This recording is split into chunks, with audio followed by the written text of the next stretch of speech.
I'm just going to show you this, which is from 𝗵𝗲𝗂𝗃𝗲𝗄. Do they make some great toys, you guys. So this is called Intro to Gears. This is the winner of our motor play award winner in the preschool category, because take a look. All these different gears that you can put in little fingers, you want to work to get them so that you can move more things. And if you do it right, it can create all different kinds of things. So super, super love this. It's got a manual with it that's incredible. You want to talk about learning all different kinds of things, but here's what I really love about this. This is rated for 3 and up.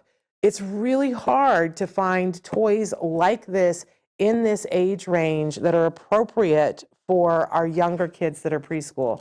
So I absolutely love this. It's a STEM skill building, but you're really working on all those fine motor skills to be able to fit the cogs in that are going to be the things that are going to help with writing skills and being able to do all kinds of things with your hands, but they'll never know that that's what they're working on.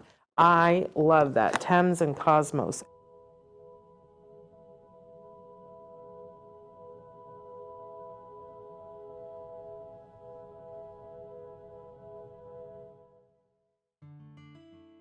Thanks for watching Autism Live. If you found anything helpful in this video, please give us a like. In fact, make sure that you smash that subscribe button on YouTube and give us a like on Facebook. You can also follow us on Twitter and Instagram for important updates. And please download our free podcast wherever you get your podcasts. See you next time. Until then, give your kiddos a hug from me and one for you too. Bye-bye for now. To subscribe, click here. And if you'd like to check out some more of our videos, click here.